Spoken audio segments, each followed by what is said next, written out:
Hi everyone, I'm Dr. Ginger Nash and this is Connection Bites, short videos with bite-sized nuggets of nourishing health information. Today I'm going to do part 2 of a menopause and mood 3-part series. And the first one, if you haven't listened to it yet, focuses on the changing levels of estrogen and progesterone at perimenopause and how that can have an effect on your mood. Today I'm going to focus on probably the most famous neurotransmitter, if neurotransmitters are famous, serotonin. And serotonin has a very intimate relationship with estrogen, and as estrogen tends to decrease to about 30% of full production when you're of childbearing years, it goes down by 70% or so at menopause. What that does is it has a few different effects on the ability of serotonin to be produced in adequate levels in the brain and central nervous system, and actually somewhat in the peripheral nervous system as well. It also affects an enzyme called MAO, which breaks down serotonin more routinely or more quickly, leaving less of it available in your brain. And also lower estrogen levels desensitize the serotonin receptors, so the brain just doesn't get as much stimulation from the serotonin levels that are there. So as you might imagine, you can do any number of natural herbs or nutrients to help build up adequate levels of estrogen, or in some cases sensitize those receptors. But another way to address mood at menopause is to use things that traditionally are precursors to serotonin.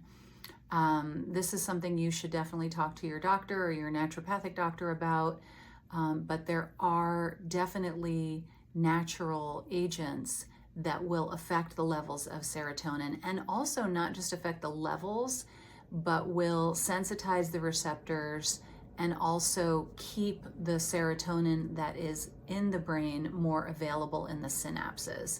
This mechanism may sound familiar because it's the main mechanism of the most commonly prescribed antidepressants, which are a class of drugs called SSRIs, which stands for serotonin reuptake inhibitors. So this is what some of the nourishing herbs and nutrients that support proper estrogen balance can also contribute to the activation of the serotonin in the brain. So it's pretty exciting that there are a lot of ways to come at mood during the menopausal transition, because another thing that serotonin has a huge effect on, which also interplays with mood, is pain sensitivity and levels of pain. And we know that women at menopause with lower estrogen levels definitely have more stiffness and pain, and this most certainly can affect their mood and sense of well-being. Nobody really wants to live with chronic pain. And certainly all my menopausal patients, and myself included, have experienced, shifting sense of flexibility, stiffness, and pain after exercise, or sometimes even just after inactivity, like if you've been sleeping or sedentary for a few hours.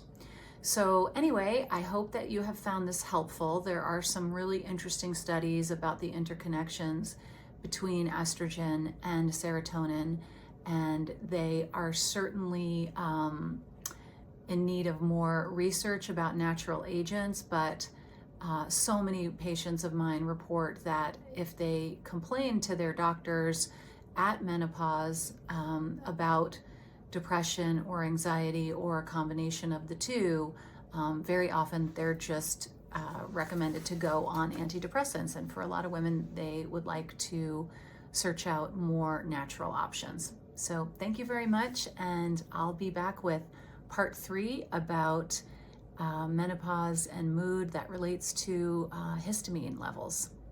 Okay, thanks.